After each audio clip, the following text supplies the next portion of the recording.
Queridos, vamos para a mensagem desta manhã. Eu queria que você abrisse sua Bíblia na carta de Paulo aos Tessalonicenses, na sua primeira carta aos Tessalonicenses, capítulo 3, versos de 6 a 13, por favor. Tenho por tema dessa mensagem a fortaleza que é a comunhão. Eu quero que você fique com esse tema até o final da mensagem. A fortaleza que é a comunhão. 1 Tessalonicenses, capítulo 3, versos 6 até o verso de número 13.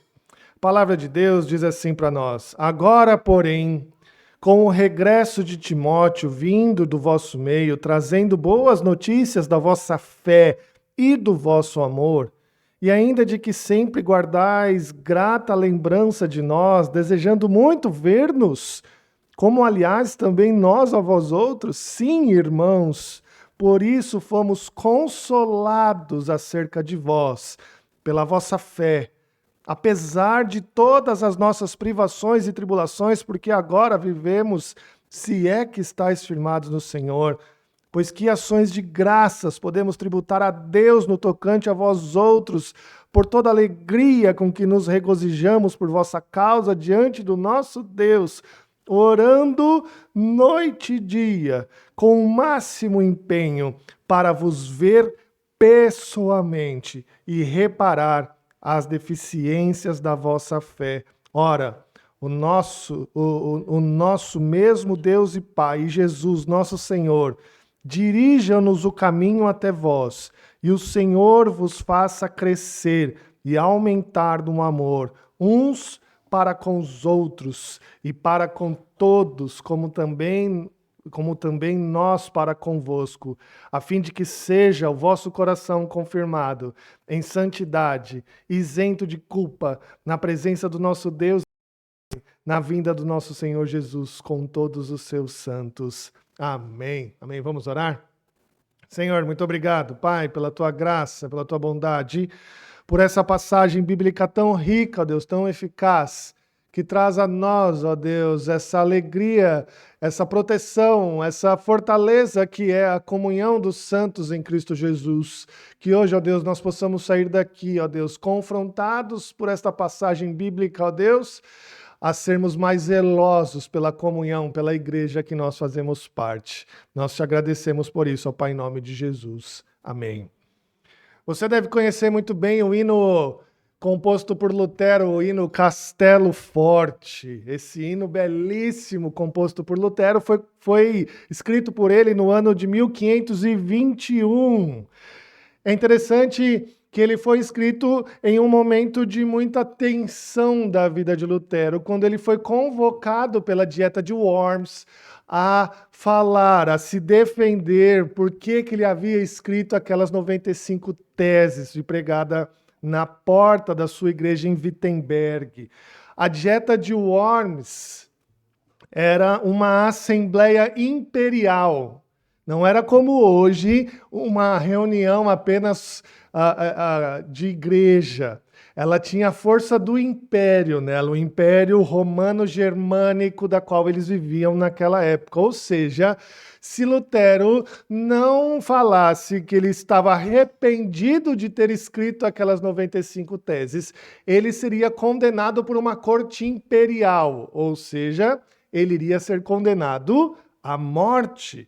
Lutero foi convocado porque ele escreveu as suas 95 teses, afirmando que a salvação era pela graça no Evangelho, afirmando que a salvação era pela fé em Jesus Cristo e afirmando ser contra as indulgências, ou seja, aquele dinheiro pago para que as pessoas pudessem ser salvas do purgatório, tá bom?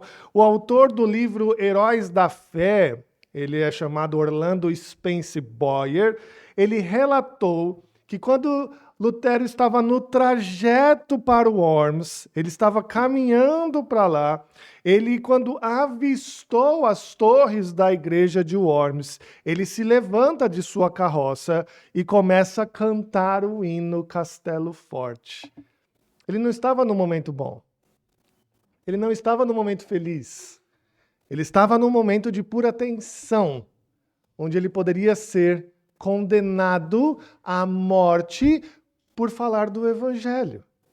Onde ele seria condenado à morte por falar que a salvação é pela graça e pela fé em Jesus Cristo.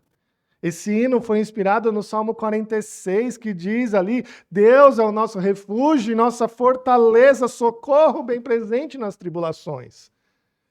Lutero estava lembrando deste salmo. Lutero compõe este hino para sua caminhada até a Torre de Worms, onde ele seria condenado à morte.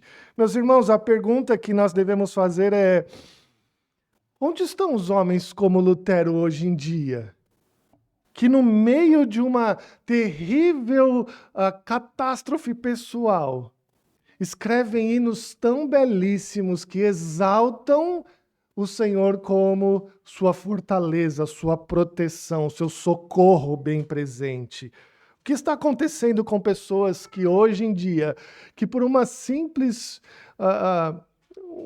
dificuldade familiar ou uma simples doença, já faz a pessoa questionar se Deus a ama?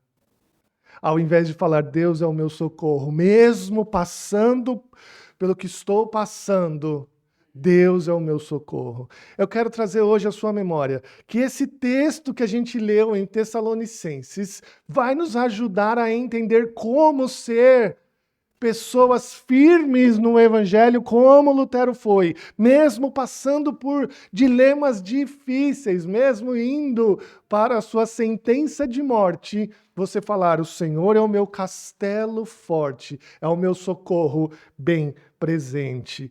A primeira coisa que eu quero te trazer à memória é o que traz essa fortaleza para o crente é a comunhão dos santos.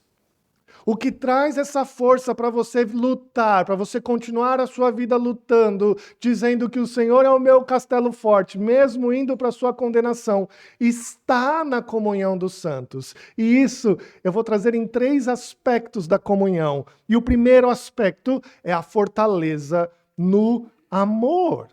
A fortaleza no amor. A primeira coisa que a gente precisa pensar para ser fortalecidos na comunhão dos santos, é que nós precisamos prestar atenção nesse texto de Tessalonicenses, que é o amor da comunidade. É um ingrediente fundamental para a gente estar fortalecido. Paulo diz, no verso 18 do capítulo 2, olha só comigo de novo, verso 18 do capítulo 2, que ele tentou ir para Tessalônica mais de uma vez e não conseguiu. Olha só o que está dizendo aqui. Por isso quisermos ir até vós, pelo menos eu, Paulo, não somente uma vez, mas 2, contudo, Satanás nos barrou o caminho. Satanás nos barrou o caminho. Paulo estava pensando o seguinte, meus irmãos: se Satanás barrou o caminho para eu ver vocês, para eu ir até vocês, Satanás vai fazer de tudo para tentar vocês e destruir vocês. Se Satanás está barrando o caminho do apóstolo para chegar até vocês, isso quer dizer que ele está tentando vocês de maneira que vai tentar derrubar cada um de vocês. Como Paulo sabia disso, que a igreja estava sofrendo com diversas situações, ele mandou o jovem pastor Timóteo ir até lá, para ver se Timóteo conseguia se preservar, guardar, em benefício daqueles irmãos, em benefício da fé daqueles irmãos. Aqui no verso 6 do capítulo 3, então, é o retorno de Timóteo. E ele vai dizer assim: agora, porém, com o regresso de Timóteo, vindo do vosso meio, trazendo-nos boas notícias. Paulo está falando que no regresso de Timóteo, ele recebeu boas notícias deles. E sabe o que é mais legal aqui nesse texto, meus irmãos? É que no original, essas boas notícias é evangelho. Paulo está falando aqui que quando Timóteo veio do meio deles, Timóteo trouxe o evangelho da parte deles. É muito bonito isso. Claro, naquele tempo, a palavra evangelho não significava necessariamente o falar da obra de Jesus para uma pessoa, como nós temos hoje, mas esse aspecto já estava presente na palavra evangelho. Paulo está dizendo, meus irmãos, que quando Timóteo chegou, ele trouxe aquela restauração do Espírito Santo na sua vida, da qual o Evangelho traz na conversão de uma pessoa. Olha que coisa boa! Paulo está falando assim, meus irmãos, quando eu recebi as boas notícias de vocês, que vocês se preservaram na tentação de Satanás, para mim foi como aquela restauração da minha conversão. Para mim foi um ato de alegria muito grande no meu coração. Foi o Evangelho. Paulo estava muito alegre em saber que aquelas pessoas da igreja de Tessalônica estavam preservadas na fé diante da tentação de Satanás. Que alegria é essa grandiosa? Que alegria é isso, meus irmãos? Isso é maravilhoso demais ao saber que o Espírito Santo de Deus nos alegra ao saber que os nossos irmãos estão bem, estão preservados, estão firmes na fé. É o mesmo que dizer, olha, o Espírito Santo hoje me reviveu por ter boas notícias de vocês. E não só por saber que os irmãos estavam preservados nas tribulações de Satanás, mas a alegria de Paulo também estava pela grata lembrança deles, desejando vê-lo novamente. Paulo, quando Timóteo chegou lá, Timóteo falou, Paulo, eles querem te ver logo. E isso alegrou demais a vida de Paulo. Que alegria que Paulo sentiu no seu coração quando ele soube que aqueles irmãos queriam vê-lo. Que eles queriam de novo ver Paulo na sua frente. Paulo, quando saiu de Tessalônica, ele saiu meio fugido pela perseguição. Paulo teve que sair de lá correndo. Certamente Paulo não conseguiu se despedir de cada um, dar um abraço e falar, até logo, meu irmão. Ele precisou sair correndo de lá.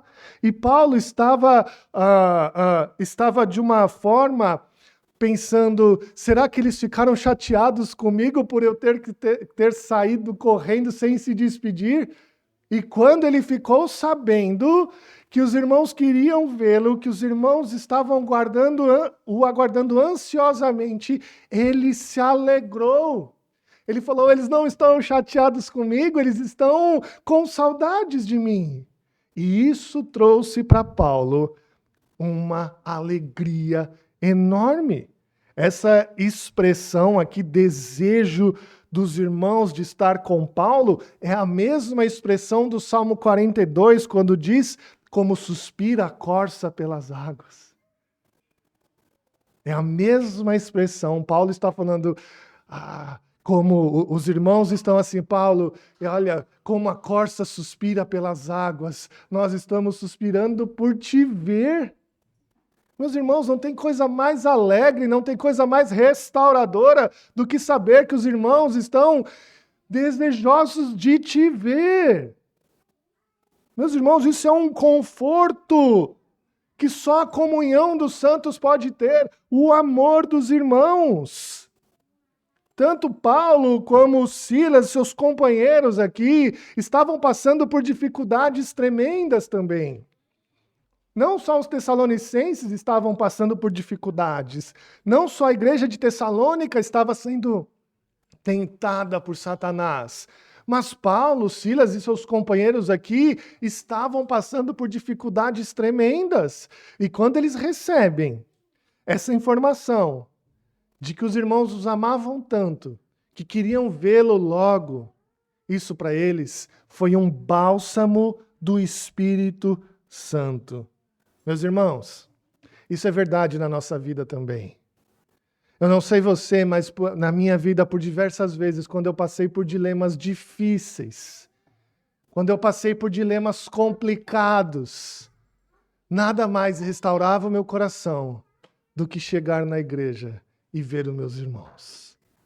Nada mais alegrava meu coração de saber que no domingo eu estaria com aqueles meus irmãos na fé. Aqueles que eu tinha certeza que oravam por mim estavam comigo. Por vezes, meus irmãos, você pode estar orando ali, Senhor, liberta o meu coração dessa dor. Senhor, me traga alegria novamente, estou passando por tantos dilemas. E você não faz ideia que a resposta do Senhor pode estar na comunhão dos santos. Quando você se encontra com seu irmão e ele te fala como é bom te ver, como é bom estar aqui com você e te dar um abraço. Meu irmão, a comunhão da igreja é a resposta das nossas orações para termos o nosso coração sarado pelas durezas que passamos no dia a dia.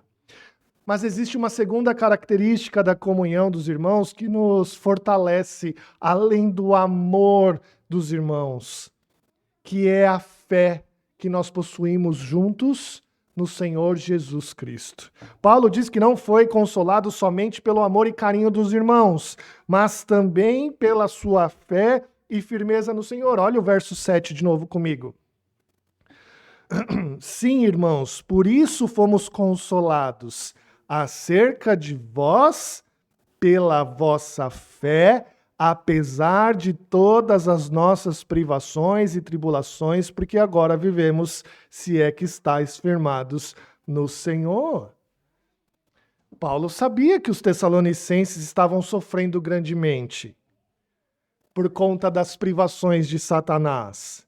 Mas Paulo estava passando por um dilema tão grande quanto. Paulo estava em Corinto nessa época. E todo mundo sabe o quão difícil foi a vida de Paulo em Corinto. A igreja de Corinto era complicada, era difícil. E ele diz lá em 1 Coríntios 2, verso 3, e foi em fraqueza, temor e grande temor que estive entre vós. O apóstolo estava em grandes dificuldades. Paulo teve dificuldade em pastorear a igreja de Corinto com muito empenho. Lá no verso 7 de 1 Tessalonicenses 3, Paulo está mostrando que estava passando por tribulações. Isso mostra que não só os tessalonicenses tinham problemas e precisavam ser consolados, mas Paulo também tinha problemas e precisava ser consolado. E ele confessa aqui para nós, meus irmãos, que o consolo que ele teve, que o fortalecimento de fé que ele teve, foi pela notícia que os irmãos de Tessalônica permaneciam firmes na fé. Que bela ajuda Paulo recebeu aqui. Paulo, pastor de Tessalônica, Paulo, o apóstolo daquela região, ao saber que aqueles irmãos estavam preservados na fé, ele já se sentiu consolado, ele já se sentiu fortalecido, muito alegre. E aqui no verso 8, Paulo resume bem o que ele sentiu. Olha só, de novo. Porque agora vivemos, se é que estáis firmados no Senhor. Paulo está dizendo aqui que ele ganhou vida por saber que os irmãos estavam firmados na fé. Paulo recebeu um revigoro espiritual por saber que aqueles irmãos estavam firmados na palavra de Deus. Paulo está afirmando aqui, meus irmãos, que ao saber que aqueles irmãos permaneciam no Senhor, que mantinham a sua fé no Senhor, mesmo diante de tantas tentações de Satanás, ele estava vivificado. Mas este ensinamento, infelizmente, é o contrário à nossa cultura, não é? A nossa cultura hoje é completamente egocêntrica, ou seja, individualista. Ninguém pode falar hoje, eu me sinto muito feliz com a sua alegria. Ninguém vai dizer hoje, eu me sinto muito fortalecido por sua força. Ninguém diz hoje isso. Olha, eu estou muito alegre porque você conquistou isso. Eu estou muito vivo porque você está se mostrando firme. A nossa cultura hoje é individualista, a gente quer viver sozinho, a gente quer se alegrar só com as nossas alegrias, a gente quer ser fortalecido só com as nossas forças, a gente quer viver a vida isolado da vida dos outros. Essa é a cultura que a gente vive hoje em dia, meus irmãos. Na comunidade cristã isso não pode acontecer. Na comunidade cristã, a alegria do meu irmão é a minha alegria e a firmeza na fé do meu irmão é a minha firmeza. A gente não consegue viver sozinho, meus irmãos, em comunidade. Na comunidade de Cristo, na igreja de Jesus, quando o meu irmão está alegre, eu estou alegre. Quando o meu irmão está forte na fé, isso me traz revigoro para eu me manter forte na fé. Paulo diz que ele estava vivo, porque ele viu a firmeza da fé daqueles irmãos. Da mesma forma, a nossa alegria deve ser essa. Quando eu vejo que o meu irmão, que há tanto tempo não vinha na igreja, voltou, e ele diz, agora eu não saio mais. E você se alegra, e você se regozija, e você fica muito, muito feliz pela vida do seu irmão. A alegria de Paulo era tamanha que ele não sabia como agradecer. Ele diz no verso 9 assim, pois que ações de graças podemos tributar a Deus no tocante a vós outros. Ele não sabia como agradecer a Deus pela vida dos Tessalonicenses. E ele vai dizer ainda mais assim, por toda a alegria com que nos regozijamos por vossa causa, diante do nosso Deus, orando noite e dia, com o máximo empenho para vos ver pessoalmente e reparar as deficiências da sua fé. Olha que interessante isso, meus irmãos. Paulo está querendo se alegrar. Paulo está mostrando que ele se alegrou muito em saber que a fé dele estava firme, que a fé deles estava ok diante das tentações de Satanás. Paulo está dizendo que o amor daqueles irmãos tinha alegrado muito isso, mas existia um objetivo em tudo isso. Existia um objetivo de Paulo em toda essa história, que era reparar as deficiências da fé daqueles irmãos. Isso é muito interessante, porque a igreja de Tessalônica é uma igreja modelo. Paulo está dizendo desde o começo da carta que a sua fé, o seu amor, a sua perseverança era modelo para as outras igrejas.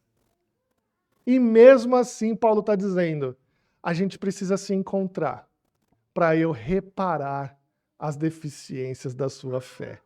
Isso é muito interessante, não é mesmo? Queridos, Paulo estava dizendo que ele estava muito alegre em saber de tudo o que havia visto. Ele havia dito que a sua vida estava revigorada pela fé, pela firmeza na fé daqueles irmãos. Mas mesmo assim, ele diz que precisa reparar a fé deles. Sabe o que isso nos ensina? Sabe o que isso nos ensina?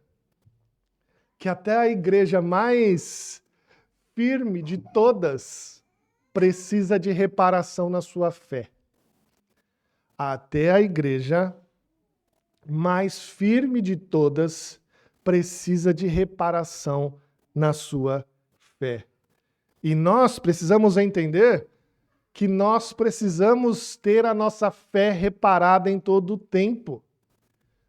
Não se esqueça disso. Por mais firme que seja a sua fé, meu irmão, se alguém chegar aqui e puxar a sua orelha por algum motivo da sua fé, não se sinta constrangido. Porque todos aqueles, mesmo aqueles mais firmes na fé, precisam de reparação. Mesmo aquelas pessoas que têm a sua fé ilibada, que têm a sua fé firme no Senhor, não pode sair triste quando alguém puxa a sua orelha para reparar a sua fé. E a gente não pode dizer como em Tessalônica, que foi a igreja muito elogiada por Paulo, não é mesmo? A gente está longe disso, de ser uma igreja muito elogiada por um apóstolo. Então, quando alguém puxa a nossa orelha, a gente tem que agradecer. Obrigado, Senhor, porque o Senhor está reparando a minha fé. A fortaleza da igreja está no amor que ela tem pelos seus irmãos. Está na alegria de viver com os seus irmãos. Mas a fortaleza da igreja também está no reparar da fé que nós temos juntos em irmãos. Não se esqueça disso. Não se esqueça disso. Em nenhuma programação nossa, lembre-se disso, tá bom? Em nenhuma programação nossa pode haver sem a leitura e a reparação da nossa fé diante da palavra de Deus. Não pode ter uma programação da igreja onde a palavra de Deus não seja lida, não tenha nada para nos reparar. Quando a gente faz isso, quando a gente não lê a palavra de Deus em uma programação, é como se a gente tivesse dito assim, hoje a gente não tem nada para reparar, tá bom? Estamos todos bem. Isso não existe. Em toda a programação, a palavra de Deus tem que ser aberta, tem que ser lida, a nossa fé restaurada, a nossa fé reparada, para que a gente continue caminhando. E Paulo vai dizer que a terceira característica do fortalecimento que a comunidade traz é a santificação. Ora, no verso 11, o nosso Deus e Pai Jesus, nosso Senhor, dirijam-nos o caminho até vós. O Senhor vos faça crescer, aumentar em amor para com os outros, para com todos, como também para conosco, a fim de que seja o vosso coração confirmado em santidade. Amor da comunidade, a reparação da fé em comunidade e a busca na santificação são as características ímpares para uma igreja ser fortalecida. É interessante esse pedido de Paulo aqui, essa oração de Paulo, porque em meio às tribulações que eles viviam, pense você aí, em meio às tribulações que eles viviam, quais seriam as orações? Qual seria a oração?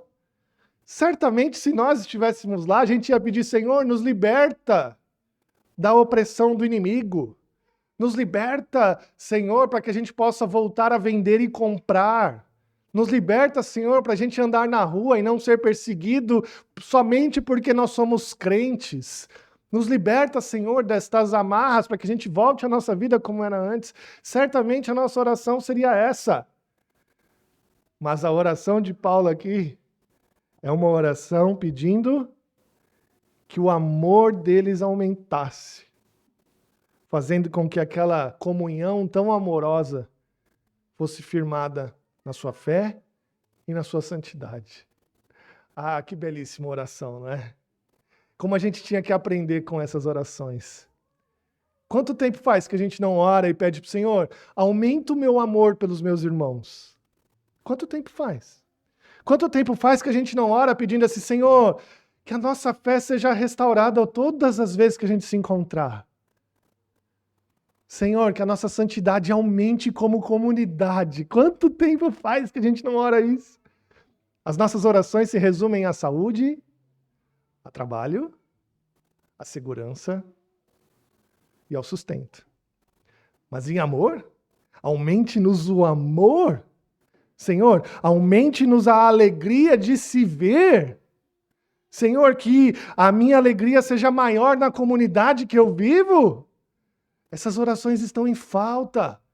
A gente precisa olhar as orações bíblicas e querer repeti-las. O fim de tudo isso, meus irmãos, Paulo aponta o objetivo principal. Era apresentar a Deus no último dia com os corações santificados. Aqui Paulo está falando daquele último dia que nós vamos nos encontrar com o Senhor.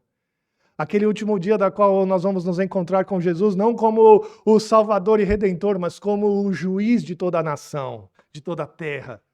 É neste dia que Paulo está dizendo aqui que a gente se encontre como igreja, firmados na santidade do nosso Senhor. Queridos, concluindo, quero voltar à história de Lutero. quando Lutero caminhava para o Worms, para a dieta que o condenou à morte. Aquela dieta imperial condena Lutero à pena de morte. Mas eles dão um salvo-conduto para Lutero de 21 dias, para Lutero pôr as coisas em ordem. E Lutero, o livro que diz Os Heróis da Fé, conta que o que fortaleceu Lutero em todo esse momento foi que Lutero estava envolvido com a igreja em todo momento. Enquanto ele caminhava até Worms, ele pregava sobre a graça. As igrejas das quais ele passava estavam tão lotadas que as pessoas estavam do lado de fora. E Lutero ali pregava a graça. Ele pregava seus sermões de graça, seus sermões falando a salvação vem pela fé em Jesus Cristo apenas. E a igreja ao seu redor, a igreja do seu lado, e a igreja orando pela vida de Lutero. A gente não pode esquecer que Lutero, na nossa imaginação, parece que Lutero estava sozinho em toda a sua caminhada, em toda a sua luta, em toda a sua reforma. Não, ele estava entrelaçado com a igreja que vivia. Que nós possamos, meus irmãos, pensar se a nossa vida está entrelaçada com a igreja que a gente vive. A gente pode entender agora por que Lutero foi tão firme na sua defesa das 95 teses. Porque a igreja estava em oração por ele. O amor dos irmãos o constrangia. Como você quer ser encontrado no dia do juízo do Senhor? Não estamos falando de salvação. A salvação é pela graça. A gente está falando daquele dia que a gente vai estar frente a frente com o Senhor. Como que você quer ser encontrado ali? Como alguém que tem vidas entrelaçadas em amor pela sua igreja? Então viva isso. Viva isso diante da sua igreja. Ame mais os seus irmãos. Ame mais a sua igreja. Tenha maior afeto, maior alegria. Peça a Deus isso se você não tem. Se você chega aqui e não se sente alegre por ver o seu irmão, fala para Deus isso. Senhor, eu quero maior alegria por estar perto dos meus irmãos, porque isso aqui é a maior intimidade que nós temos com Deus. É essa vida de comunhão. E lembre-se, aquele que se alegra em afastar a comunhão é Satanás. Satanás que estava impedindo a comunhão de Paulo com os Tessalonicenses.